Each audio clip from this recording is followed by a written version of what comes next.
Today's episode of Bacon is My Podcast is brought to you by Wild Bill's Sodas, drinkwildbills.com, poddex.com, grillyourassoff.com, where you can get 10% off your order with the promo code BACON, and manscaped.com, where you can get 20% off your order and free shipping with the promo code BACONPOD. Special thank you to our patrons over at patreon.com. And everyone who listens to the show, you keep this going. Thank you for supporting our sponsors, and thank you for supporting us. How you doing? You didn't even say hi. I didn't. I wanted to try like the whole, get that out of the way right off the bat. You didn't even say hi. I know. Hi. Bacon! Bacon is my podcast! Bacon! Bacon! Bacon is my... Bacon! Bacon is my podcast! Bacon! Bacon is my...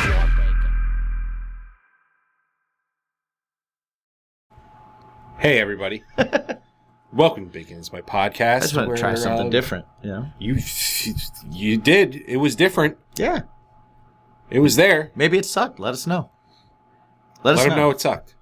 Maybe it did. I don't know. Is it better if we get it out of the way, or if we're like peppering it in? I like peppery. Do you? It's like subliminal. It's totally not subliminal. It's like you're not my real dad. It's liminal. Anyway. Yeah. This is our second show of the night. It is. But this is the first show you're hearing of this batch of recordings. Yes. I refilled the drinks. Yes. So I did something right. Yes. We spoke about it in our first one that you'll hear next week, that we're Tarantinoing it. We are. And today... So we're going to talk about it. Yeah, today we have Matt from Title Holder. The band Title Holder, cool ska band. Yeah. He's out of Astoria, Queens, fellow New Yorker.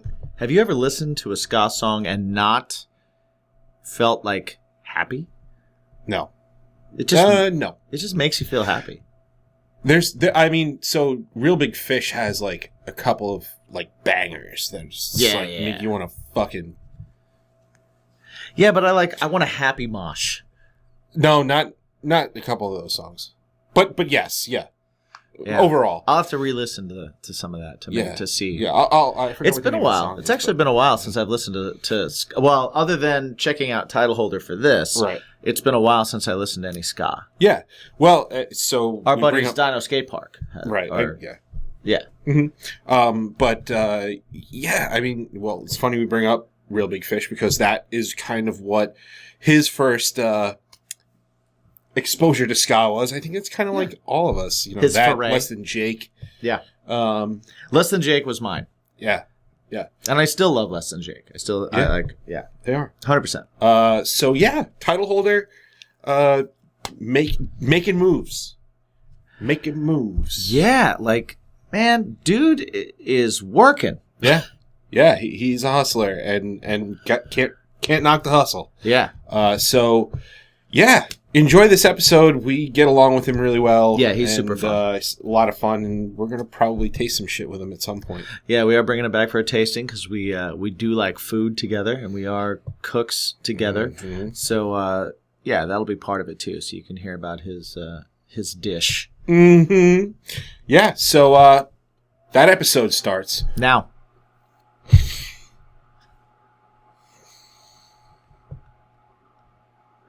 Come on. You know what, Jim? Everybody gets one. Yeah, now. Son of a bitch. All right, so we just played the fair, right? Mm-hmm. I saw our new sponsor next to us at the fair. Right? Any of you that have ever been to festivals, one of the coolest spots to go to is that spot that's selling you sodas with the copper mugs. Oh, they're the best. Wild Bill's, dude. Yes. And you don't just have to go to a fair to get their stuff anymore. You can go to drinkwildbills.com and they'll send it right to your house. They sent that ginormous box to us. Huge box of stuff, and it made me realize that Wild Bill's isn't just soda. Yeah, I thought it was at first, but man, the like jerky and nuts and coffee. Oh man, snack foods, coffee, everything. And if you go there now, drinkwildbills.com, use the promo code BACON, of course, and you get 10% off. Oh, dude, check it out. Stick with us because we're going to be letting you know how that coffee tastes. We're going to be doing some tasting episodes on literally everything in the box. Yes. So stick with us. But, dude, you've had it. You've been at fairs. I've bought it. I bought that mug. It's awesome. I love it. And now, again, we're heading into the winter months. It's going to get a little colder. No more fairs. Just have it delivered right to your door. Drinkwildbills.com. Yeah. Easy for me to say. Blah, blah, blah. Once. Check it out. Promo code BACON. Hey, this is Jacques Lamour from Pop Punk and Pizza Podcast. I'm from Chicago, Illinois, and you've been consuming Bacon is My Podcast. Or in my case, pizza is my bacon.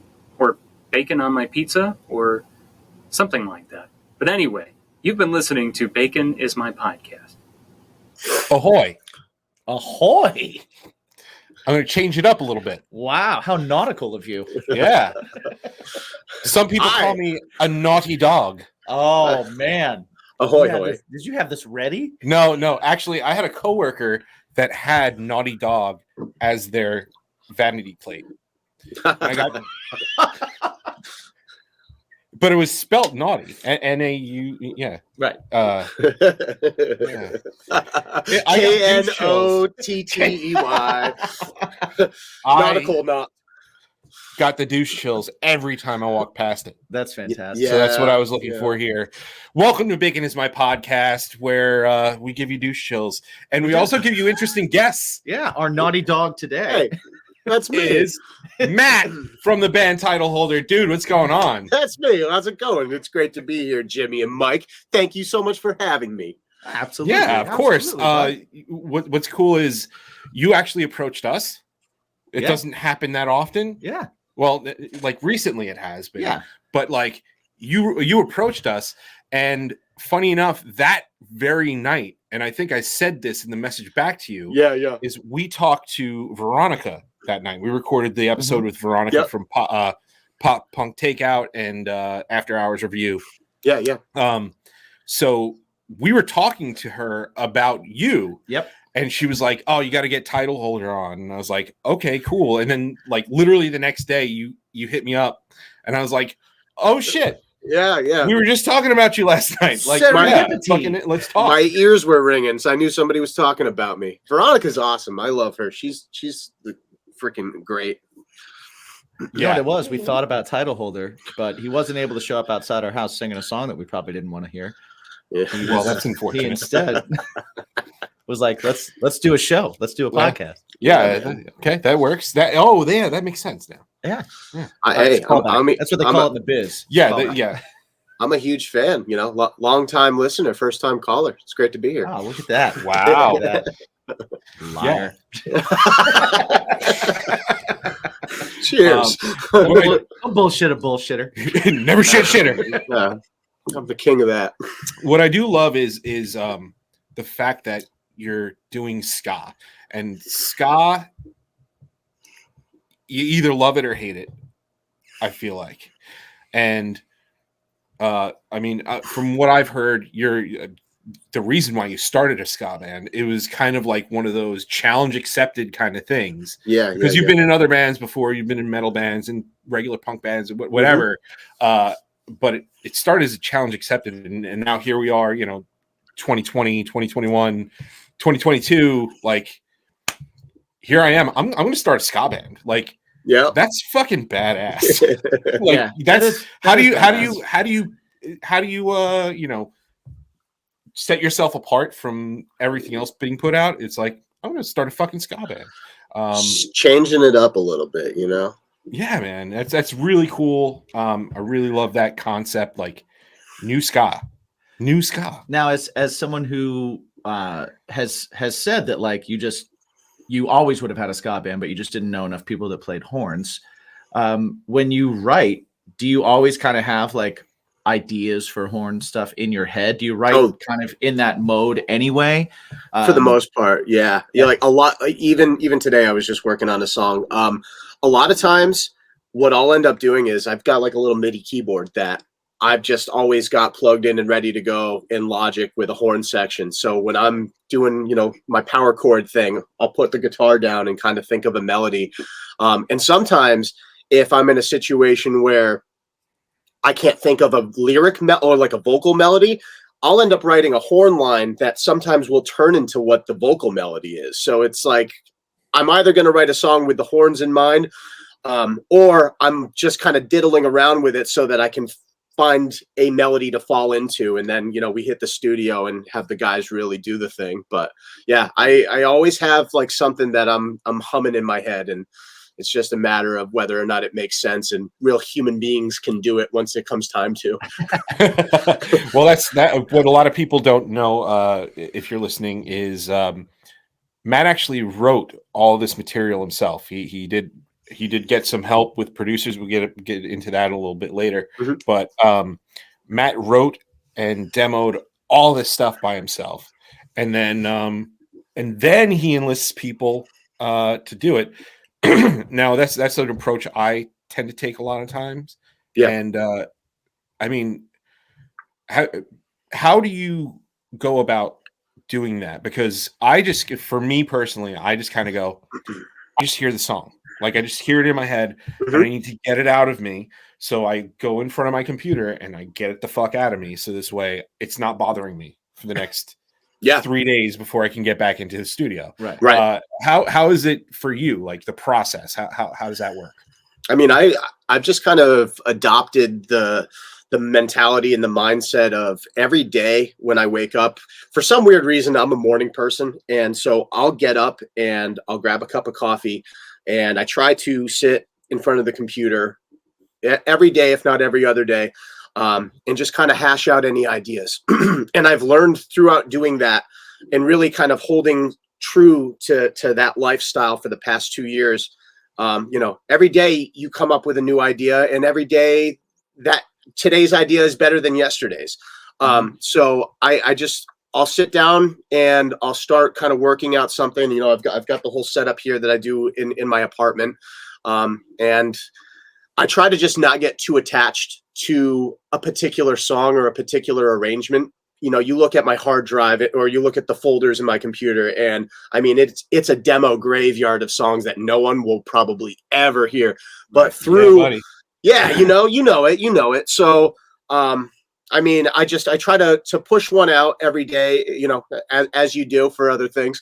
And if it sticks and it works, then I open it up the next day and start to play around with it some more. But I mean, you hear it so many times when people are talking about writing songs, like some of the biggest hits or some of the catchiest stuff just falls out of you in a couple minutes versus, that labor of love that you spend 3 friggin' weeks on, and then it's done. And everything's different, but it's always kind of a fun situation when the one that you spent 15 minutes on, and that one goes on the record, and then that one starts picking up a lot of traction, and you're like, oh shit, cool, okay, I can do this.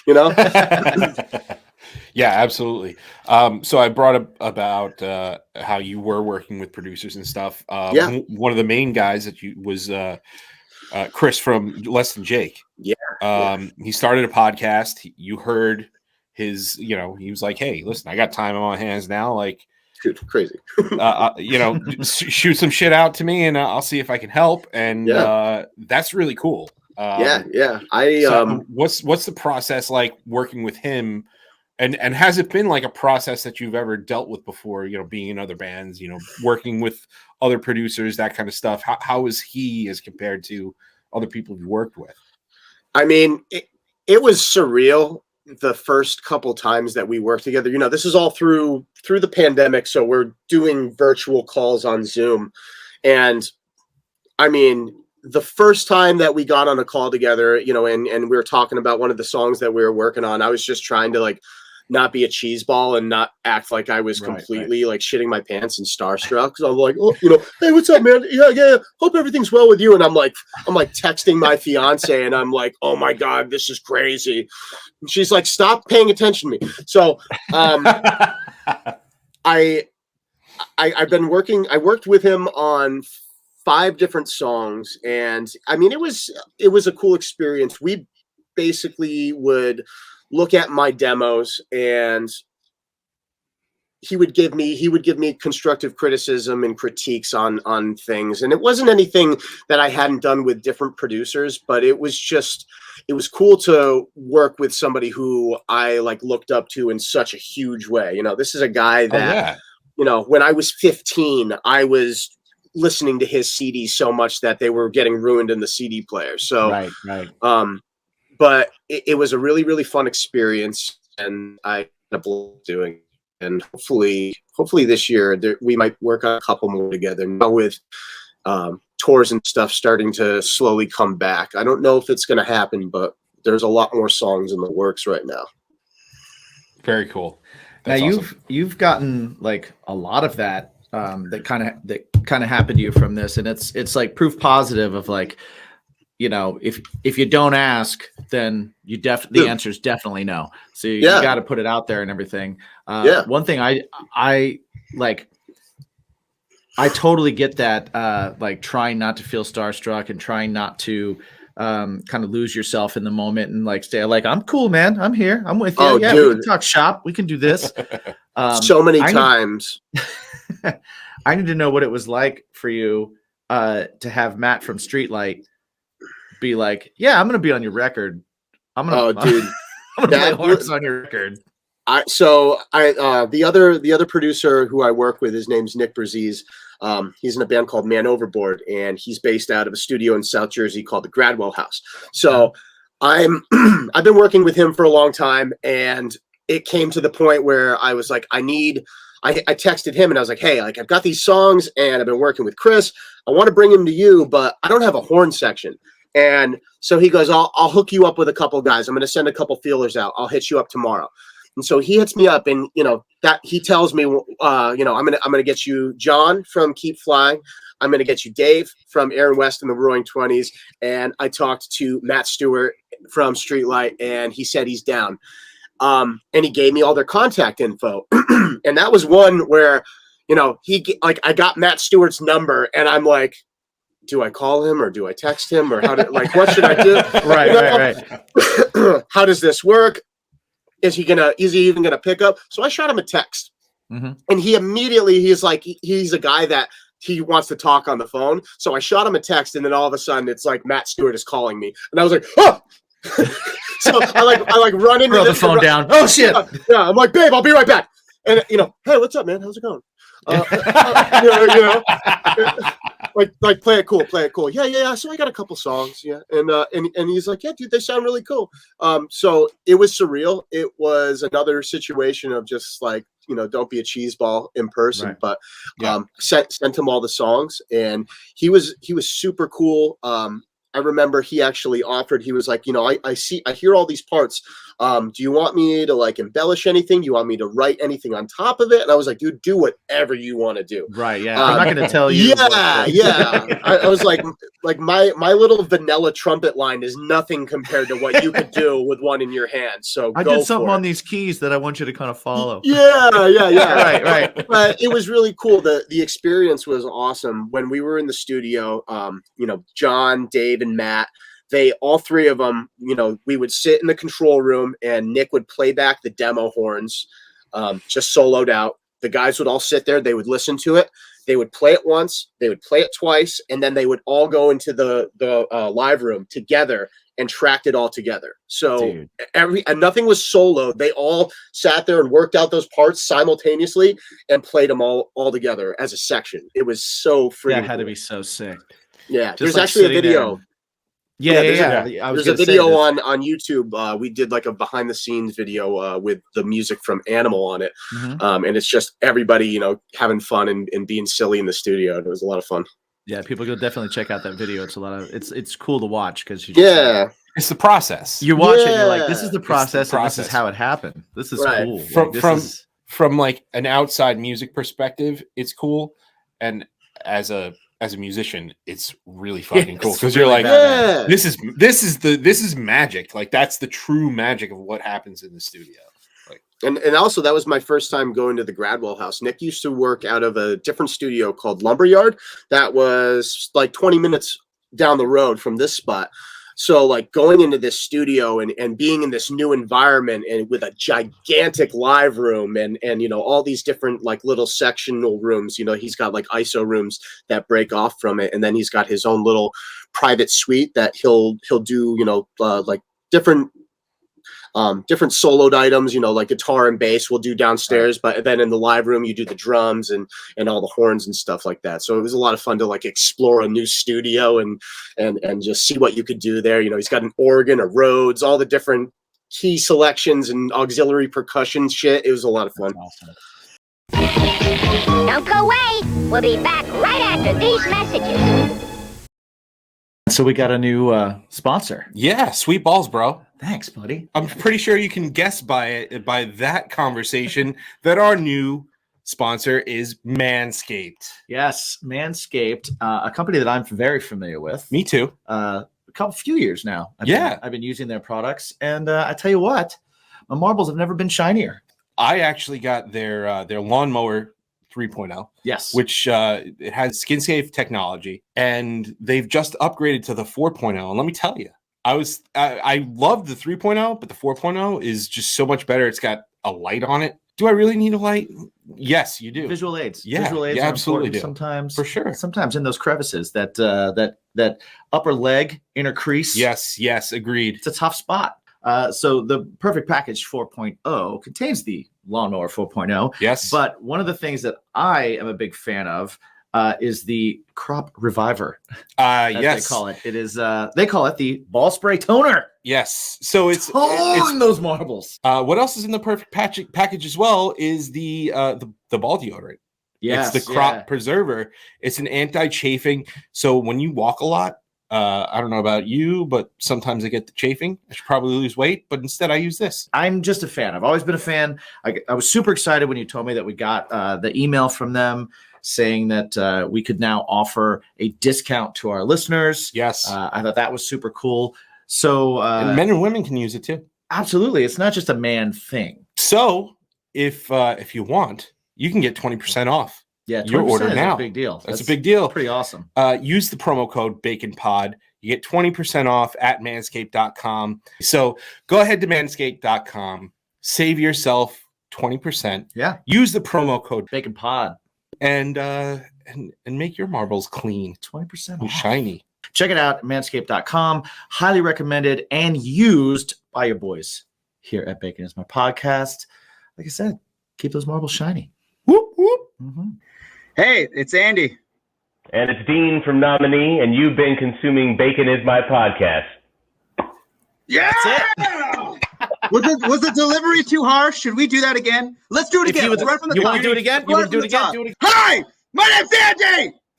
And I'm Dean from Nominee. You've been consuming Bacon, my podcast. Yeah! So as a songwriter, like now every songwriter's a mix of confidence and total insecurity at the same sure. time, like battling each other. And you're definitely a confident dude. You play enough instruments, you've done enough things, you've played with enough bands, you've got experience, you've got chops, you've got a great resume, like all that. But still, what kind of validation was that for you to have these people that like are in bands that you love say, dude, your song rocks. Your music kicks ass. Like, we want to be a part of it. Like, we're in. Oh, You're like- I've been walking around for the last year like my shit doesn't stink. Trust me. I'm kidding. Dude, I mean, still, like every day, you know, of course, you couldn't have said it better. Like, I mean, you're always full of insecurities. You don't know how anybody is going to take the next song that you're working on. And to that point too, even before going to the studio, like it was a huge weight off my shoulders to have done the pre-production with Chris before I went into the studio. Like, it's super challenging for me to bring like raw songs to the studio, and then like first day, you know, we're about to track drums and it's like, you know what, I don't know if this is working, we should switch something up. Throwing that curveball at me sometimes will totally, like, it's like hitting a speed bump for my creativity. I'll be like, shit, Right. you know, oh, I've got to rework this pre-chorus now. I got to go back to the hotel for like a day, you know, so it was really, really exciting to know that these songs are pre-packaged and ready to go.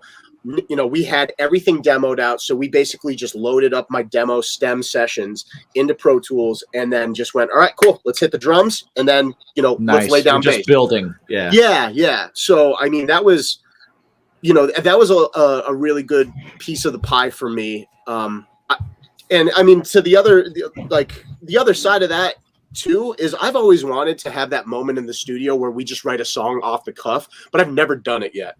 You know, where like everybody like, yo, let's just have a jam session and see what comes out, and hopefully that turns into a cool song. I haven't done that with Title Holder, but I'm hoping that we can do that, you know, one of these days.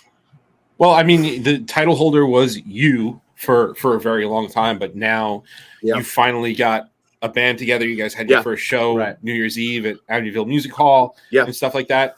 I mean, are you are these guys full time now? Are you guys getting together and like, are you doing the rehearsals every week or whatever? And are you bringing them into the process now as well, as opposed to you going, okay, guys, here's a new song? Yeah. So most of the team is full time. I'm just trying to approach this project a little bit different. With every single person that has a role in this band right now plays in so many different projects that there's inevitably going to be an overlap with shows in the near future, or you know, or the far future. So everybody kind of understands that right now where we're sitting with Title Holder is, you know, this is your baby, Matt, and this is a gig for us. If we can make it to the shows, we're there. If we can make it to the rehearsals, we're there. But everybody's on board, and that's what's super exciting about it. I mean, I do want, you know, I always want everybody's creative input, but I also, with this particular project, I don't want if somebody were to leave the band, there to be, you know, a situation where the band isn't going to be the same without this player. So everybody's kind of on board with, you know, this is your baby. You drive the bus. We're in the back ready to go wherever you need us. So you tell us where to go and when to be there, and we'll play. And I think it's working out really well. I've been looking towards 2023 and trying to figure out how to get some tours situated. And with that, there's going to be, you know, for every single tour, there's going to be some rotations that people are rotating out of, and that's cool. That's going to happen. So there's no real set players, but everybody that's been involved with it, you know, John and Dave, they're on board. They're going to be coming back to the studio in March with me. My good friend Andrew Nicolai, he plays lead guitar with us. My buddy Joey DeLacio, he's been playing bass with me. My very, very good friend Chase Shutter's been playing drums for us. And all these guys are the cream of the crop. They play in every band you can imagine. Like, you know, some of these guys are in metal bands, some of these guys are in reggae bands. Joey's a classical teacher. Like, they're all on so many different levels of amazing. And I couldn't be happier that everybody is just like wanting to elevate this project. That's super cool. Now you play pretty much everything, right? Like you started on piano, correct? Yeah. Like on the offside, do you remember the very first song you learned on piano? I feel like, I mean, we're talking about second grade. I feel like it was probably like Up on the Housetop. Blum, blum, ba-dum, blum, you know, something like that. I do vaguely remember that for some reason still being stuck in my head. So that probably was the first one. But yeah, the question would be more like for each instrument, because I know, like, I play a few. I don't play nearly as many. I can't play drums. I can fake it on a keyboard. Sure. I play some bass. I play guitar, sing. But with each instrument, I kind of like a different genre of music pops into my head for what I like about that instrument. Yeah. Do you have that? Like for you, like, oh man, when I play bass, like I approach bass like an R&B bass player, or when I play keys, I like pop and dance keys. And if I play guitar, I'm veering between like alternative and rock and metal and stuff. Like, where do you have that with yours, or are you kind of like all focused on like, oh, this is how I songwrite? I mean, every day is different. I'm a basket case in that fashion. Like literally every day, if I hear a song on the radio or something pops up on Spotify, like that'll just influence the mood that I'm in. You know, sometimes, you know, I'm a big fan of everything. I love pop. You know, I love punk rock and ska and rap and everything. But when I'm writing, it's just, you know, whatever the flavor of the day is. I don't know what's going to come out. I don't ever sit down really with the intention of like, okay, this is exactly what I'm doing today. But, you know, if I'm, you know, in the shower and all of a sudden the MXPX song comes on and I'm just in that mode of do da do da do da, I'm like, I'll start walking around while I'm making my breakfast and I'm like do da do da do, you know, and then I go and I sit down and, you know, that's what comes out that day. I'll be like, all right. Right. Yeah. But yeah, I mean, every day is different. I also love approaching every song differently. You know, what you write on a guitar is going to be totally different from what you write on a keyboard. Sometimes it's fun to sit down at a piano and you go, oh shit, this is cool. And transferring that over to like, you know, power chords. And then you're like, oh damn, I would have never wrote this part on a guitar. But you know, that kind of thing is always fun to explore your songwriting on different instruments and what those instruments will, you know, kind of like gift you, you know, what a piano will give you versus what a guitar will. Oh yeah, definitely. What's one of the best way to text your songs is to be like, what are you playing this on? Okay, we're going to put it on another instrument. Yeah. And now you have to figure out something to accompany with it. You know? Yeah. I mean, the song that's coming out this week, it doesn't matter. I wrote the bass line before anything else was done. Like the bass line was the only thing that I had. And I was like, ooh, this is cool. I have to make something out of this. So that entire song came out of me doing like a fun doom boom boom boom kind of thing. Right. That's awesome. That's awesome. So you mentioned in other interviews and stuff that you also you lived in Boston. I did. I lived in Boston from 2008 to 2011. That now, how do the music like the scenes in Boston differ from here? Because like for me, I've always like gone, oh well, yeah, I'd like to go to Boston for rock or whatever, because I'm like here in New York, it's like there's no rock stations. There are rock stations, but they're all playing stuff from. Listen to the new song off Hybrid Theory. Yeah, exactly. So for me, I'm like, oh, got to go to Boston and stuff and go to that area. But then you speak to people from Boston, and they're like, yeah, no, it's the same shit. There's all cover bands, and they hate originals. Yeah. I mean, how did you like being immersed in both? How do you feel one differs from the other? I mean, I feel like it's all pretty relative. Like from living in Boston to living out here in Astoria, like, I mean, you've got your local bars that do open mics and all that kind of stuff. I would just say, you know, when I was living in Boston, you know, going to college for recording and stuff like that, being a lot younger, I wasn't really into going to open mics. I immediately found like kids at my school that were in bands, and I was like, yo, let me join your band. And the only band that was like looking for somebody was like this metal band.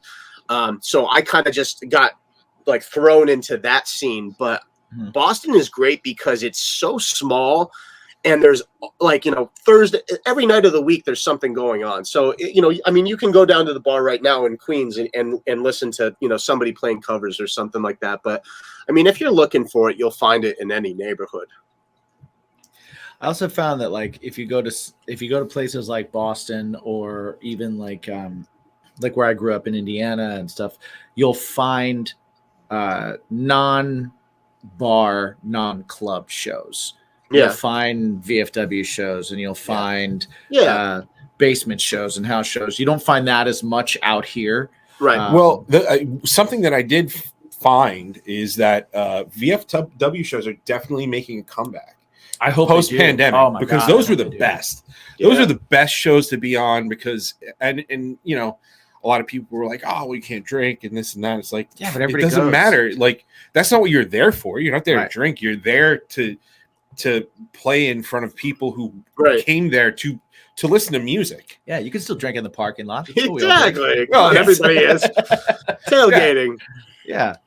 But yeah, I do miss VFW shows, and I'm glad they're kind of making a comeback. I guess I don't know. I guess they're not booking all the weddings that they used to there Yeah, or something. I don't for know. sure, They're just right. like, fuck it, we'll let these kids take over it and whatever. I Yeah. noticed a lot of those, like, it stopped for a long time. Like, people were Yeah. just like, 'cause- Well, it's an insurance thing. yeah. That's always what we were Yeah, told when we were trying yeah. to book it, and like, all right, I get it. Yeah, I once get it. somebody kicks in a toilet in the restroom, or Right. you know, somebody gets sick in the parking lot, they start pulling permits and shit. Right. Yeah. I guess that's what booking 9 hardcore bands will get you. Yeah. Absolutely. You but you were also born in Connecticut. So you've moved in a bunch of places. How old were you when you moved to New York and moved So to I Boston? moved. Like how's the I was in. Oh my gosh, I'm turning 35 this week. So I Happy was. birthday. Yeah. Thank you. I was 23, I believe, when I moved to Boston. Okay. I knew right after high school, I knew that I was going to be in a touring band and I was going to be a rock star. So I was like, I'm not going to college. So there was a buffer while I was in Connecticut where I was working in restaurants and playing local shows and that kind of stuff and going to community college. And when I moved out to Boston, I went to school for audio engineering and I got a bachelor's in that, which was a lot of fun. I mean, you know, it's a lot different today than it was 10 years ago. You know, you can learn it on YouTube, but it was the experience of going out there, and it really immersed me and in this network of people that I still keep in touch with today. And then through living in Boston, I got the opportunity to work in recording studios out in New York. So, I think I was 26, 27 when I moved to New York. And I've been out here for going on 10 years now. And I started working in recording studios. I had a day job as an audiovisual manager at a hotel that I was doing that during the day. And then I was working at a recording studio at night. Did that for about 5 years before the recording stuff was just getting to be too much. And then I started really focusing on developing bands and songwriting more than working at this studio. But yeah. AV guys at hotels, we actually know a lot about those. Know a lot about that. We looking for work right now. Well, actually, Always. as a side thing, we actually we go to do conferences and stuff in hotels, but we run the AV. Yeah. Same. So like we run into PSAV all the time, and they're like, they don't love us. No. They don't love us at all. Well, because you're freelancers. Yeah. Same. But yeah, a lot of fun stuff, man. A lot of that. I feel like that's almost as rock and roll as rock and roll is, dude. Like doing that stuff, because we do a lot of traveling with it. Yeah. So you show up in a room and you don't know how much gaffer's tape you need. You don't know how many feet of mic cord or video, VGA or HDMI or whatever, and it's putting that puzzle together. Yeah. That's They're like, there's a crate over there with all the gear that you need for the show. The client's going to be there at 7:30, and you're like, do I have any other information? No, just check in with them. And you're like, I hope everything's in this crate. Right. Cool. You're like, this is a really small crate. Yeah. Where's the power? Yeah. What am I doing again? They're saying there's supposed to be a projector with all of this stuff, and there's not one. Oh, we'll send a truck in a couple minutes. Okay. There's 500 people going to be here, and you give me one egg crate? Yeah. There's only 2 JBL speakers, and this room is 3,000 square feet. Right. Yeah. The PA's in the speaker. Yeah. 10-inch speaker. What? Yeah, we've had that's a whole other podcast. Yeah. We've had that before. Yeah, it's amazing. And one of the other things too that and I can bring this up to you is Why do they think because we're AV that we control the fucking temperature of the room? Like, Right? they come up to us and they're like, "Hey, can you make it a little warmer?" Did you bring a jacket? I've never been here before. I'll put it on your shoulders. Then I made it. I warm. always just take it as they just think that you're that you're the most important person in the room. Right. Like, and you're Right. also the only point of contact because the entire staff is in the back enjoying lunch while you're stuck there just like, all This right, is true. please don't let his lavalier break. Please don't let his lavalier break. You have Yeah. to talk He into the turned mic off, microphone. didn't he? Yeah. Yes, into. Wait. What Excuse about me, the clicker. the clicker isn't working. Yes, it's like turn it on. No. The Yeah. red button means back. Yep. Oh, we just lost your audio. There we go. You got me? Yep. Speaking we got of, you. we just lost your Oh. audio. I was yelling. Yeah. Great. Oh man, yeah. Oh, the Well, woes. yes, the woes. yes. And one thing that I will say is, doctors, you'd think they're smart guys. They're the worst. Yeah. They know how to operate on human beings. Yeah. They do Not not on know how to hold a mic anything. towards their mouth. Yeah. I did AV for Harvard Medical School a long time ago, and it was the proctology department. And I gotta say, it was the funniest freaking day. I was like going into it being like, oh man, this is an 18-hour shift. I'm gonna hate myself. And right at the beginning, 8 a.m., just fiber optic cameras going into buttholes the entire day. And it was like, every guy would come over and bring me a flash drive. Every guy would have a flash drive and he'd be like, can you load up all these videos into PowerPoint? I'd go, yeah, sure, dude. And I'd start loading them up and every single one of them was just camera into a butt. And I got to say, they had the best sense of humor of any other conference I worked. So Oh, that's amazing. I would were have a to tell pleasure. everybody, like, how did you know? How did you know this is what I wanted? Yeah. This is what I look up on my own. So did you used to travel for it, or you worked for a specific hotel? So I worked for a couple different companies, and there was basically they all had on-site AV, and they would just call you and they'd say, hey, are you available on Tuesday? Okay, the shift is going to be 6A to 6B. You're going to be the video tech. Show up. So I'd show up there and you kind of get yourself situated and every day was different, but there would be multiple properties all over the city. And I still do that. I'm like the house call guy for like 4 or 5 different companies in New York.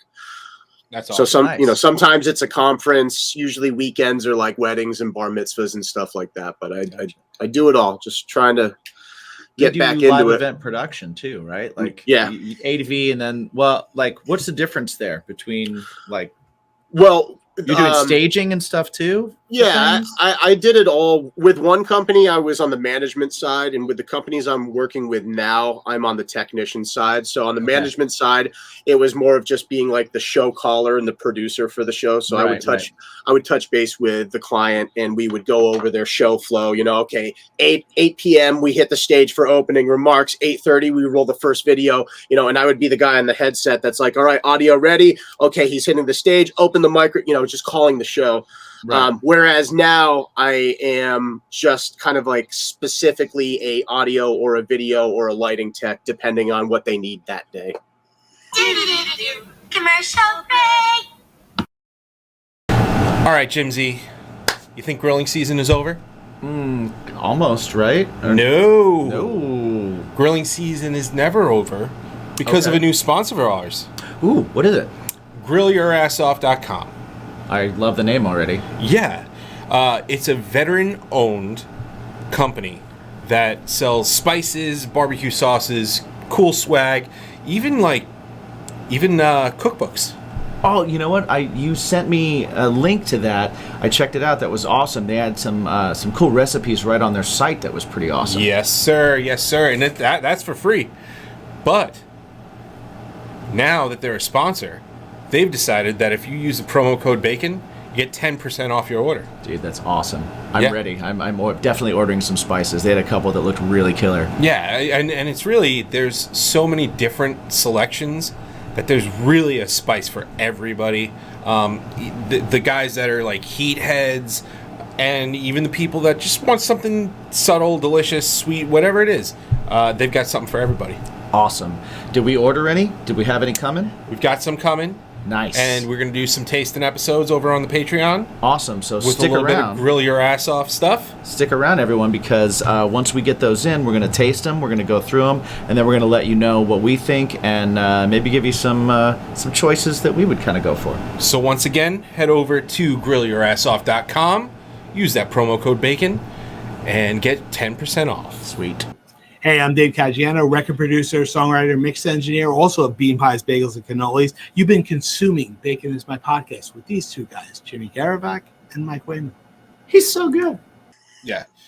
Well, I'm usually the audio tech and the video tech, and Jim puts the gaffer's tape down. I pick up heavy things and put them down and make sure cables are It's straight. really awesome having somebody else do the gaffer's tape. Yeah. You're only as good as your team, you know? You need everybody. You need everybody.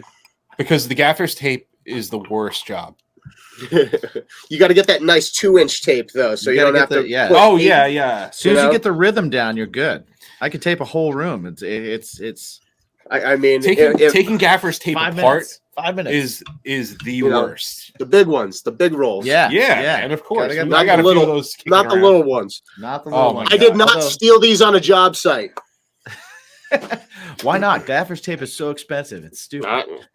No what comment. a lot of our listeners don't know is gaffer's tape is like $20-something a roll. Yeah. It's It's fucking crazy. Crazy It's black expensive. freaking tape. Right. I had to tell my band when we went on tour. I was like, you guys need to stop. I had a bass player that used to like, just for whatever reason, one day he decided to like put black tape around his fingers, and I was like, "What are you doing?" And he was like, "I just thought it would look cool," and I was like, "Well, think it looks cool with something that's not a $20 roll." We're taking that out of your per Tommy? diem today. Yeah, like that was Tommy. I was like, we could buy electrical tape rolls, and then it'll reflect some light. Like, what do you want out of this? What are Tommy, you doing? keep pulling that shit, and you're not getting Taco Bell tonight, buddy. Right, exactly. No, Taco no gordita Bell, for you. Taco Bell actually sponsors bands. And Yes, they do. Like Yeah. one thing. And I feel I've always wanted that.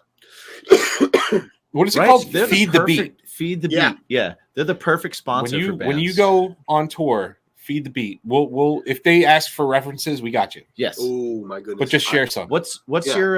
your tour food spot? Like a lot of people's Taco Bell. Some people like us. It's Waffle House, definitely. Yeah. What's I mean, your spots? I've only done East Coast runs Okay. while I've toured. I got to say, when you're in the Philly and the Jersey area, Wawa's is Wawa, always man. a home run.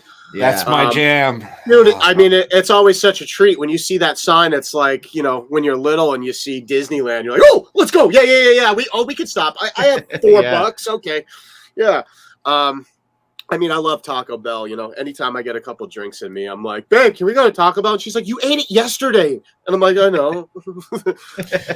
Which, by the way, they brought back, or they're bringing back the Mexican pizza. Yes. I heard That was an issue of mine. We actually talked to Chris about that. yes. And when I saw the article that they were bringing it back, I was like, we did it! It's back! The power of Twitter.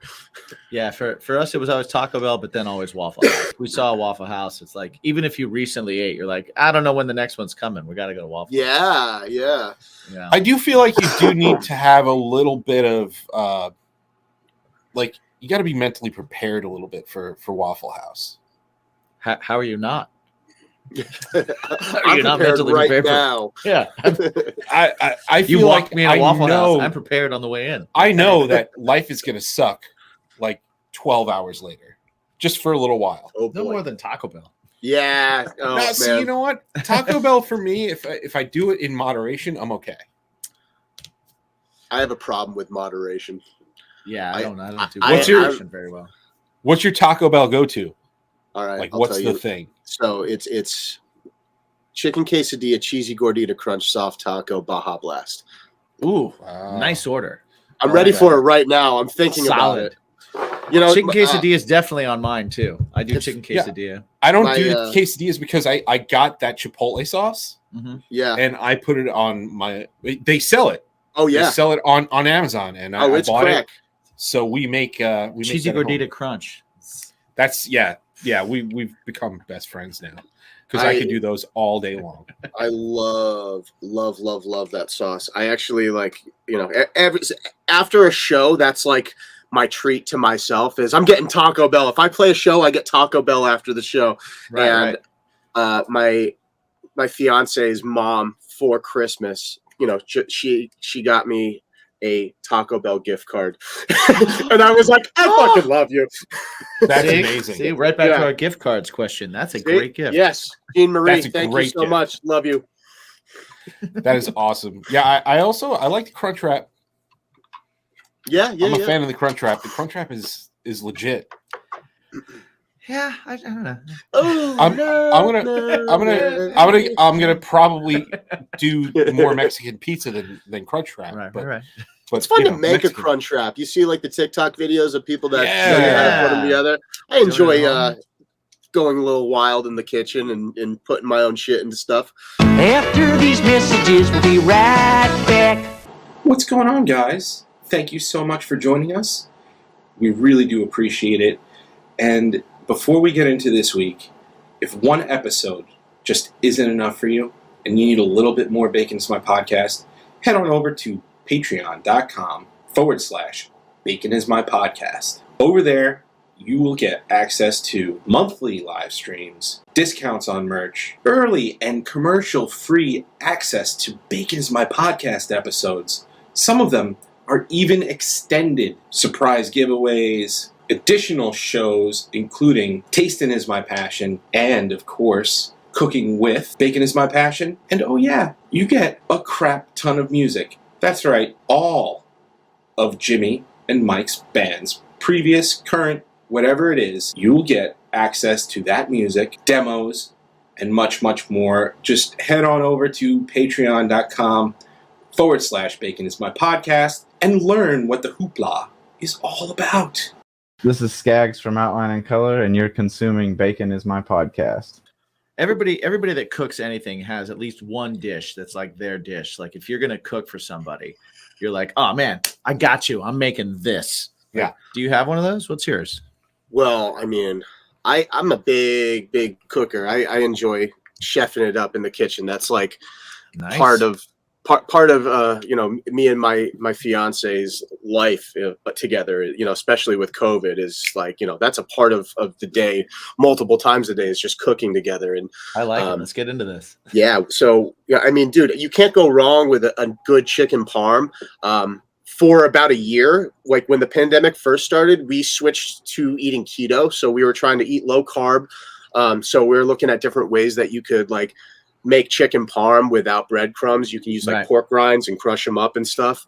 And also you mix it with like, there's like a 0 carb protein powder that when you mix with pork rinds or almond flour, it has the same texture and taste and flavor as breadcrumbs, but with 0 carbs. Wow. Yeah. So we were just experimenting with that and having a lot of fun with different stuff. But I would do, chicken parm's always a fun one. We would do like these chicken roll-ups where you take like a chicken breast and you pound it super, super flat, and then put like spinach and mushroom and then like mozzarella cheese, and you roll them up and then stick toothpicks in them. So they're like, they kind of look like manicotti or something. And then you and then you bake those, and those are always a show stopper. Everybody's like, oh shit, you can cook. Obviously, if you're going to have more than 2 or 3 people over, taco night is always like a home run. Taco night is clutch. Tacos, fajitas. Yeah. Now, do you make your own seasoning though, right? Well, yeah. We'll mix like chili powder and cumin, salt, pepper. It's always better that way. Yeah, because taco seasoning is too salty, not enough cumin. Exactly. Yeah. Yes, you get it. And not enough chili either. Got to get the chili powder. Well, that's the base of it. That's the main thing. Absolutely. Cayenne, a lot of cayenne. Hook it up with the cayenne, and nothing wrong with a little spice. Absolutely. I got the kids. So, I find that if you cook something for other people, the way to impress people is to make it something that's rolled up. For some reason, if you roll it up, people are like, "Wow, you're fancy." Oh yeah, And it's like, no, I own toothpicks. Yeah. I own toothpicks in a pan that I can make this flat with. Yeah, I've never done that. I've never done that before. Rolling up. That's why no one's impressed with your cooking. Oh, there you go. That's not Well, true. now you got true. He's something to actually work very towards. good. Yeah, we. What's we your actually- go-to? What do you guys do? Yeah, what's yours, man? Oh man, I have a smoker at home, so sick. ribs. Nice. Sometimes a pork shoulder. I got a big fat pork shoulder sitting in the freezer right now. I was going to offer it up to him, but he's not impressed. But yeah, you know what? I am actually like between my wife and I now. She's got her staples. She's like the person to get to make like chicken cutlets, Nice, and yeah. chili and that kind of stuff. And I'm just kind of like all around everything else, kind of like, okay, well, I have this left over. I have this left over. I got this left over. I'll make something out of that. Yeah. You know, and we stretch meals and stuff. And now, like my kids, all of a sudden, we used to get away with like 2 chicken breasts for being a dinner, and then sometimes I'd have stuff left over for lunch for work the next day. Mhm. And now my son eats as much as I do. He's 8, and I'm royally screwed. So so yeah, man, it's like it's kind of crazy. You gotta cook a lot more, but yeah, I would say the barbecue stuff, and you know, like on a grill, that kind of stuff. You're good on a grill, Dude. I want a smoker so steaks. bad. I got an electric so smoker, bad. and people were like, when they hear electric smoker, they're like, they scoff at it. Dude, it's whatever. Yeah, you know. Yeah. One of my old roommates had one of those little portable smokers. You know, it basically looks it looks like a freaking weed pipe, and it's got the long tube. And one day I come home from work, and he's got a big bowl with mozzarella in it, and he's just blowing smoke. And I was like, what the hell are you doing? Like, I thought he was like I thought he was cooking something he shouldn't. And I'm like, I'm like, what the hell are you doing in here? And he's like, dude, have you ever had smoked mozzarella on a barbecue chicken pizza? That's what we're having for dinner tonight. And I was like, please don't ever move out. Right. I was like, I freaking love you, man. I do. I did try. Pizza's one of my go-tos. Biscuits and gravy. Bees and cheese is one of my go-tos. Yeah. Okay. And then I'll also do a lot of like meats and stuff too. I'm very much what do we have? Soup and stews. Yeah. I do a lot of good soups and stews. I actually did try smoking cheese once in this smoker, and well, first off, you have to do it in the winter. Yes. Got to do it in the winter because it has to cool down quick. Okay, yeah. I did not do it in the winter. I did it in like I remember that fall. Yeah, it was like the summer fall cusp. Yeah. And so the harder cheeses are great. Yep, because basically what you do, you get your smoker up to temperature, you put the cheeses in, you turn it off, and then you leave it in for a few hours. And it smokes. Yep. So the harder cheeses are great. The other cheeses are on the whole inside of your smoker. Oh no! Yeah. So yeah, smoked Gouda was awesome, and the cheddar was sitting at the bottom of the grill, and I had to clean that out. So oily too. Yeah. When it it was really oily. I do mac and cheese too. Oh, his mac and cheese. Oh, yeah. It's like $150. Oh, you gotta do it gourmet style if you're gonna go. I make it like once a year because I can't afford to make it more than that. I remember the first time he did it. He came and he's like, and I'm like looking at all these cheeses, and he's like, "See that? That's $100 worth of cheese. It's all going in." It's like, okay. You guys watched all the Bon Appetit videos with like Brad Leone and stuff? Oh yeah, totally. I love him so much. Yep. He's so funny. I do that. I watch. I'm a big fan of like the Binging with Babish. Babish is fun. He's great. He's great. I like a lot of his stuff. Matty Matheson is one of my favorites. Yeah, that dude just kills me. But he cooks really good shit too. Yeah, it's a dash, or what is it? Just a dash. Just a dash. Show? Yeah. Dude, his show is so funny. When I think this was right before the pandemic, but he had just left Vice, and he was doing his own thing, which was It's a Dash, and he did a premiere at like a little theater in the East Village, and me and my fiance went, and we got to like do a meet and greet, and he talked to everybody in the theater for about a half hour and then showed 2 episodes. And it was so like, it was one of those moments, you know, where I was like starstruck because, you know, 3 rows in front of me in this theater was freaking Brad Leone, and the guy's like 7 feet tall. And it was just so funny because, you know, we're like all these food nerds in a theater showing up to watch Maddie Matheson's show. And I was like, oh my God, there is that guy. And there's that. Oh my God. I was like, oh, babe, that's Sean Evans over there. Holy shit. Oh, Awesome. dude. Anything on First We Feast, but like Hot Ones, like is Hot Ones is one of the shows that like we do a show on our Patreon where we taste stuff. And it's totally ripped off a Hot Ones. Yeah, why not? Yeah, let's just do that. Yeah. But it's I love that show, man. I love that stuff. Yeah, I have a lot of fun watching those. Absolutely. Right about now is that time. Oh, okay. It's the bell that went came off up quick, man. The bell went off. Quick. The bell went off. Time flies when you're having fun. It does. And it does, we have to pay some bills. Mm-hmm. And the way we pay those bills is through sponsors. And one of our sponsors is called Poddex. Our very first sponsor. Our very first sponsor. Yeah, they've so we gave them a whole very segment. Since the very beginning of this show.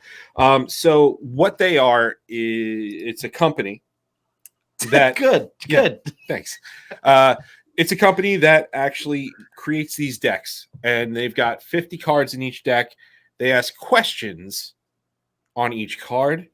And it's for, you know, budding podcasters or people who need to break the ice, and they're conversation starters and if whatnot. You're familiar with Cards Against Humanity or Exploding Kittens, things like that. Yes, similar to that. It's that kind of idea. Yeah. So what we like to do is get our guest to pick a deck and then pick a card from the deck and answer that question. So you're getting a random question. So the decks it is in your hands. Yes. The decks you get to listen pick from are either the interview deck 2, episode deck. We've got What the Heck. We've got Would You Rather. And then we also have the 2 new ones, How Dare You and What the Fuck. Now, how dare you has to be said that way. It does have to be said that way. That's the only reason why. You laid back on it a little bit. Did I? You did. It needs to be more of like a, how dare you. I mean, you need to have some of that to it. I was just I saying. feel compelled to go with how dare you. See, that was good. That was a good great. one. That was a good one. I like that. So if you is that what you're going with? That's what we're doing. Yeah. It looks like an old school popcorn box. I love it. I'm excited. Great. The branding is great. So I'm going to shuffle these up. And while he does that, I will just let everybody within the sound of my voice know that if you go to poddex.com, you can check out all these decks. Plus, they also have new ones all the time. They have an app, so you can, on the phone, just have random questions, different conversation starters.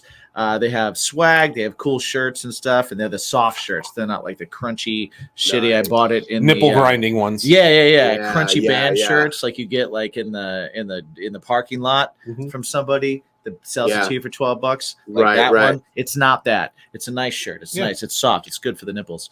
I know that I'm ordering my Pod Deck swag right now. Absolutely. And if you go there while you're ordering it, just make sure to use the promo code BACON. Because everything is better with bacon. And you can get 10%. The main course. Yeah, 10% off of your entire order plus free ship. 10% off your entire order. Yeah. Don't oversell this, and buddy. if you order enough, you will actually apply for free shipping. Yes. Whoa. So what we're going to do is we're going to fan these bad boys out. I'm going to take a digit. And I'm going to go from my left to my right, your right to your left, and you are going to let me know when to stop whenever you are ready. And that is your question. Go. There it is. That one right there. Yep. All right. Right there. This is a lame question. Next. All right. Yeah, come on. Next. All right. Again, one more time. Well, the dude's got tattoos, and it's a tattoo question. So yeah, no tattoo. We're going to go again. Yep. All right. No tattoo questions. Yeah. Oh, this is a much better question. What is the worst intimate experience that you have ever had? Right? And right now he's thinking, what was the tattoo question? Well, the tattoo question is, would you ever get a tattoo? Yeah, it was, would you What ever get a kind tattoo? Would it be? Right. Well, well, I'll answer both. I always told myself that when I start making enough money to pay my rent with music, that I will get an atrocious neck tattoo so I can never work a real job again. Oh, I love that idea. We'll see if that actually ever happens. I don't know if my fiance will let me do that. Yeah, well, you're in Astoria, and we've decided already that we're gonna go get some popsicle tattoos. See the broken popsicles, right? So we'll take a tattoo trip with you whenever you're ready to not get a neck tattoo. We're close enough to where we can do that. There's a little shop right down the street from me that I keep saying before I move out of this neighborhood, we want to go there and get just something to commemorate our time on the block. Love it. On the block. On the block. I don't have an answer for your other question. I don't want to blow anybody's spot up. You don't have to give names. I honestly can't even. You're a storyteller. Oh God. What was my He's not trying to pry or anything. My worst intimate experience. I don't know. This is where the interview turns. I wasn't prepared. I wasn't prepared for that. You chose it. You chose this question, not us. Well, No, I mean, I feel like everybody kind of treats intimate experience. They're thinking about it in a sexual manner. It doesn't have to be. It doesn't have to be a sexual manner.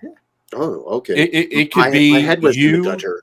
Right. Exactly. Yeah. Well, it could be like you and another person having a really like deep conversation, and then them not getting your joke and right, or throwing up on you. That could or throwing up on you. Yeah, that sucks. I had someone throw up on me during an intimate experience, and that made it horrible. I mean that's definitely happened at one point in my life too. So I just told that without provocation. I mean, and I have no idea. Every single time I show somebody one of my songs, that's always really intimate to me. It's extremely, right. It's a. I feel like it's a boring response though. But like that moment where you're like, "Oh, dude, I want to show you my song," and then you start playing it, and the person immediately like pulls out their phone, and they're like, "Oh yeah, it's really good, dude," and you're like, "What the fuck?" So I mean, that. I've never had that. Counts because I've done that before. I've never had that, but what I have is someone asking me to hear a song and me wanting them to hear it, and then the minute I press play on it, they start talking to me. Yeah. And they talk over it the entire time, and I don't want to answer a single question. I just want to be like, "What the fuck?" I have another good one. This is way back in the day, but I was in a pop punk band that wanted to be Newfound Glory in high school. Like that was the objective, was we are freaking Newfound Glory Junior. Anyways, we record a CD at a studio that was local, and I bring it into school, and my English teacher was like super supportive, and he was like, "Holy shit, you're in a band, Matt? Awesome. Let's play it for the class." And so the class is walking in, and he's playing my band CD over this like little boom box. And like this girl that I had a crush on, she sits down and she's like, "What is this crap that's playing?" And that shit crushed me. Yeah. See, that counts. True story. Like I was like, that's worse than a sex story. As musicians, like man, I'm sorry. Oh, wow. That's awful. Suck. I won't use your name, but I still remember you. I would have hated that. That is awful. Isn't that crazy? Like, just as people in bands and everything, man. When you get that, you remember that shit forever. Yeah. Like, I've definitely had situations, as I'm sure you have, as I know you have, where people tell you how much they like what you're doing, or how much they love this song, or how much. And granted, there are definitely times, and this is probably a good question too. And to the counterpoint of the other one, think about an answer afterwards, a time where you remember someone telling you how much a song that you wrote meant to them, that made you in your head go, "I'm doing what songs did to me." Yeah. Like had that flip of a moment. but I definitely remember every single time someone like didn't know that they were listening to me and they were like, this is awful. And I was just like, yeah. Yeah. I mean, that's also like, one of the great parts about, working with a producer or somebody who's not, emotionally attached to the song, that's going to give you, God's honest truth, like feedback without, like, I don't care if you hurt my feelings. Tell me it sucks. Like there was 2 songs that I brought to Chris that he was like, I hate this. And I was like, dude, fair enough. I got another one, I said, that's fine. He goes, that other one you showed me is cool. This doesn't even sound like you. And I was like, okay, but next song. But yeah, actually, it's funny. My buddy Rishi, he plays in a band called Eternal Boy. And my old band that we broke up in 2018 is called My Kind of Fire. There was a song that still, like, every now and again when me and Rishi chat, he'll bring up this song and he'll be like, yeah, I got to tell you that Know Me for Years track, I got that in my playlist. I still listen to that at least once a week. And I'm like, really? Right. You like that one? Okay, cool, man. But it always flatters me when he tells me that, because I look up to him. I love his band and think the world of what he's doing. So whenever I chat with him and he pays me a compliment like that, I'm like, I get red in the face and I'm like, all right, cool, all right. That's awesome. Cool. Yeah, man, I love talking about like any kind of songwriter stuff where we're kind of like experiencing stuff like that. Like that was a great intimate moment. Like I remember I definitely, dude, that shit. I'm sorry that you had that. That's awful. Hey, it happens. It happens. But you know what? It pushes you, because then you write, then you go on to write better. Like, when did you, and I probably should ask this when we're on, but regardless, like, when was there a point for you where like you hit that point where you could have someone go, I don't like this, and your immediate response was, okay, I have this?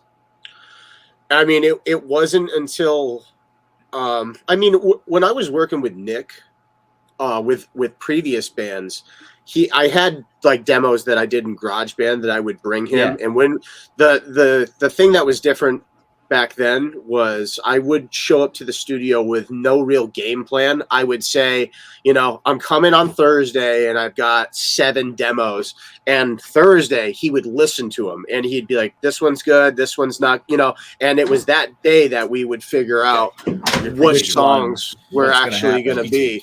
But when I worked with Chris, it was kind of also just like the not having the pressure of physically being in the room and being like, today's the day that we're working, knowing that I was going to be working with him for the next 2 months and he wanted to keep working on songs. It was like, all right, cool. If we don't get one this week, I've got another one that I'm working on that I'll have for you next Tuesday. Nice. Nice. Yeah.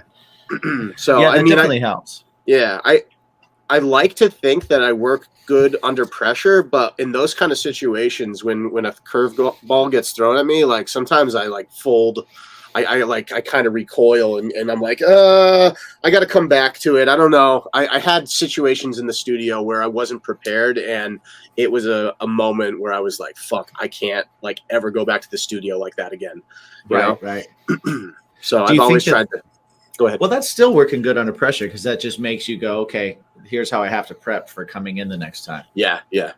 So there was a moment when with my old band that I asked Ace Enders. He worked at the studio that Nick did, and I asked him if he would produce one of the songs, and it was just one of those moments where he was another guy that was like, I looked at him like emo Jesus. I was like, this guy is like amazing. Like you have changed the course of my life with things that you did, and his personal approach was not meant for the music that I was bringing him. And that was just something that I learned, not every producer, you sometimes you have to kind of do your homework, or just, be ready for things to go a different path. If you really want someone to produce your song, like commit to it, like be a part of the process and let yourself like give into the process, because everybody's going to be different. I just learned throughout working with Nick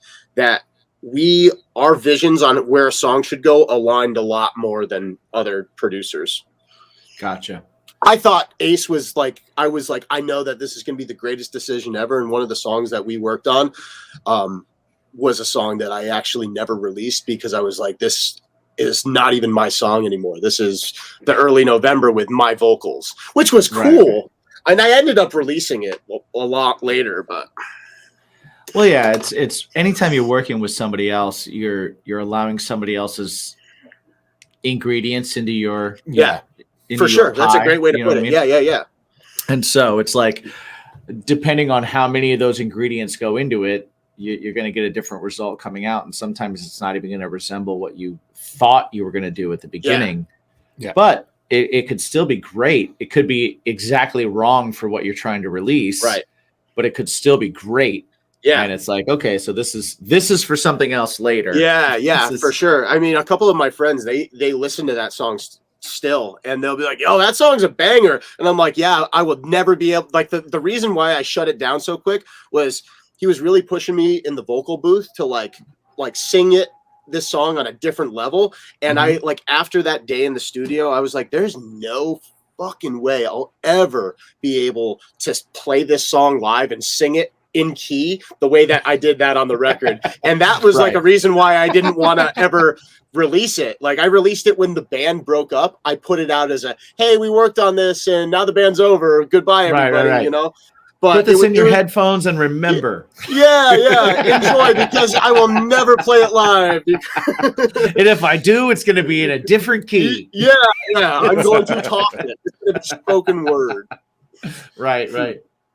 That's awesome. Yeah. Dude, that happens sometimes. That's what's cool about it is you can do stuff like that. Do you feel like you put this all together during the pandemic, right? So you put this all together knowing that, okay, I'm going to have to start this whole thing online. You know, if as far as for anybody else to be interested in it at all. Yeah. Right. If it's not just for me to do for myself because I want to do it, if I'm trying to do it at all, I have to do it online.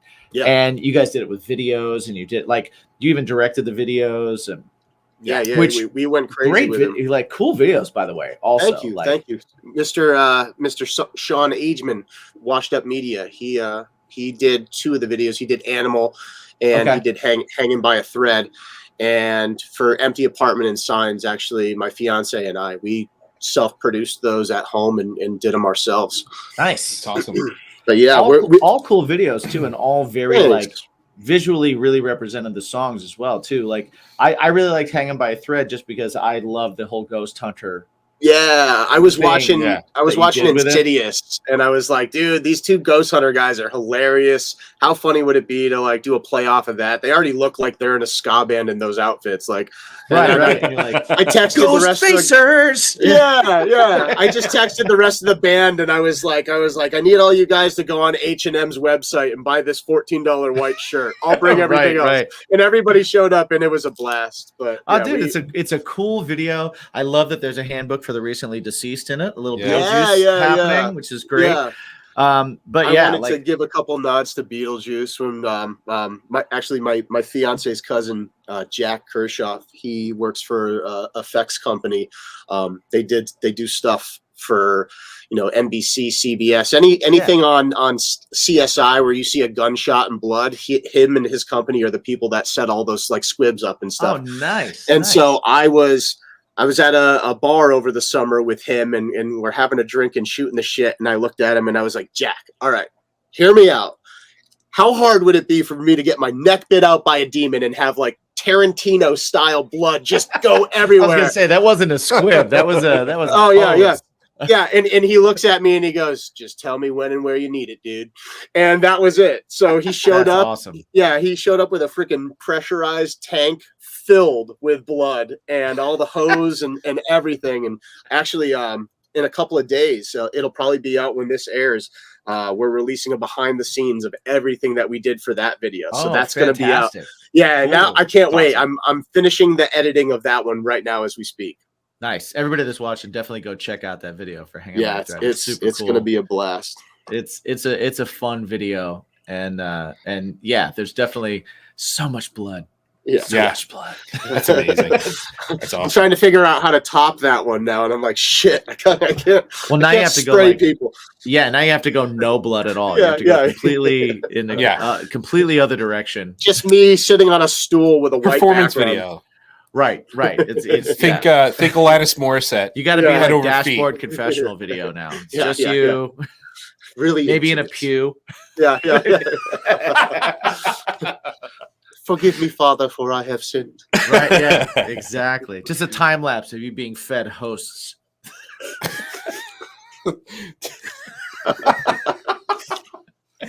Oh man, that's man, probably a terrible idea. No, it's bad. That's what came to my head. Yeah, yeah.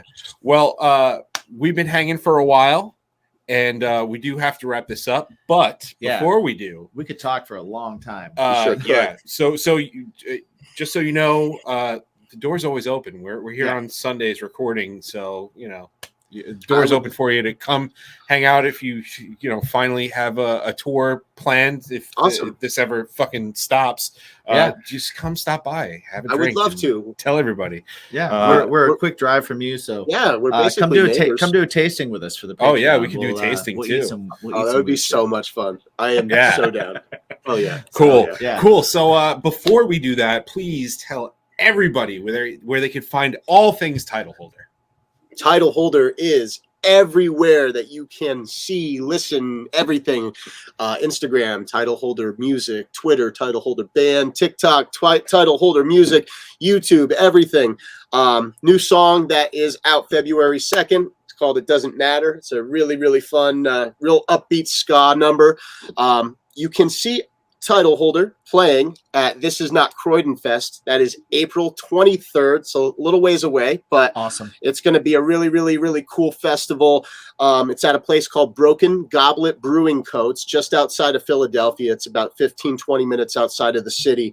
That is going to be a stacked lineup. April 23rd, the Pie Tasters, Mustard Plug, Mephistopheles, Spring Heel Jack, Catbite, Jay Navarro and the Traders, The Best of the Worst, and Title Holder. Starts at 2 p.m. It's going to be a crazy day filled with good food, local vendors, local beer, everything that you could love. Awesome. And the Pie Tasters, they've just been doing this for fucking ever. Yeah. So that's awesome. Yeah, My cousin from Arizona got me into the Pie Tasters like many, many, many years ago. So Right. Yeah. the they're fact legendary. that like I'll text him every once in a while when I see their name pop up. I'm like, hey, Pie Tasters are playing. He's like, they're playing by you? Why? Like I wanted to be by me. When I got the email, I was like texting everybody, like, who's screwing with me right now? Like, we're not getting invited. I was like, this is literally the second show that Title Holder is playing. I was like, who paid somebody to screw with me? And sure enough, it's the real deal. It's going to be such a fun day. Dude, That's awesome. you're doing everything right. You know what I mean? Yeah. Like you're on the right path. You're doing everything right. You're putting out good. Trying. You're putting out good shit, and people are noticing, and you're getting good stuff from it. So more power to you, and keep it going, and just keep trusting yourself because It's working. everything's coming up Title Holder, and Thanks. that's the shit. I Yeah, man. appreciate that. Absolutely. That. Thank you so much for having me on this. This was so much fun. I'm absolutely going to take you up on coming and doing a tasting with y'all. Yeah, man. Yes, absolutely. Totally. We're 100%. So before we do that, we said there was going to be a test. Yeah, we did. We did. So What the hell? what is the one question that everybody needs to always remember to ask themselves? I'll say yours. Yours is music. Yours is writing. Yours is definitely ska. Yours is even cooking. Mhm. Yeah. What's that question that we ask everybody? That everybody should ask themselves every single day. Am I doing enough for God and my country? Wrong. What's your bacon? Yeah, what's your bacon? It's way easier. Here, ask me that again. Run that back. I decided I absolutely hate that fucking answer. God in my country. I'm indifferent about God in I don't my want to do it country. into either of them, but I do know what my fucking bacon is. Yeah. I'm a big fan of pork shoulder. I got to tell you what, Jimmy and Mike. Yeah. Title holder. Matt. Yeah, he's awesome. He's fun. He's awesome. He's a lot of fun. We're going to have him back again. I'm positive of such things. Yeah, we were like just starting to get into more conversations that would have taken another hour. So he'll definitely be back. We're definitely going to have him on for a tasting. And hope you guys enjoyed the interview. It was a lot of fun. Yeah. It was very cool. If you want to see him on the show again, the next time will probably be on our Patreon. Yes. So you can definitely check out the tasting shows over there where we do eat things of varying palatability. Yeah. Is that a word? I like that. Seemed hard to say. Palatability. Yeah, it is a little weird to say. Palatability. I don't know if it's a word. We'll Google it later. Yeah, we'll check it out. We'll check the Google machine. All words are made up. Speaking of checking the Google machine, where can people check the Google machine for all things Jimmy? Well, they can start out with all things Craving Strange at cravingstrange.net. And they can find everything there. We do have new music out, so definitely check that out. And from there, if they want to find me personally, they can find me at Jimmy G Shoes. Jimmy G Shoes. One word. Everywhere. That's where you can find me. How about you, bud? Well, I'm in a band called Something Heavy. Yeah. And all of the socials to connect to such band is at Something Heavy Music. We're on all streaming platforms. Me personally, I am at Me My Own Self Mike. We collectively, you and I, have music out as Bacon Is My Passion. Indeed. And 3 singles. 3 singles. 4th one coming. Yeah. In 2 months. Soon. Ish. I put a date on it. Not a real one. Yeah. It's soonish. Yeah. It'll be there. It will. It'll happen. Yeah. Bacon Is My Passion on all streaming platforms. And of course, get in on the conversation. Mm-hmm. Talk to us on all of our social media. Hashtag What's Your Bacon? Yeah, and of course, just at Bacon Is My Pod on the Twitter, on the Facebook, on the Instagram, on the TikTok. Yeah, We're are making on TikTok now. Videos, just like all the kids are. Oh yeah, we're like the kids. Yeah, and we do the dances. Is that what they do? Are we doing the dances? Is that what they do? Yeah, the dance. I don't think. I don't know. I'm gonna hurt myself. So yeah, I think that covers all of it. I think it does. Until next time, which was actually before we did this. Mm-hmm. Which was last time.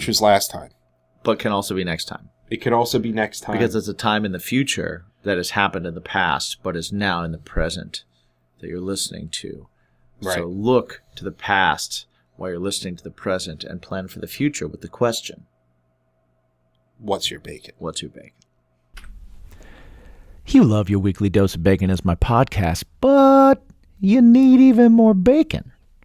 Well, just go over to baconismypodcast.com.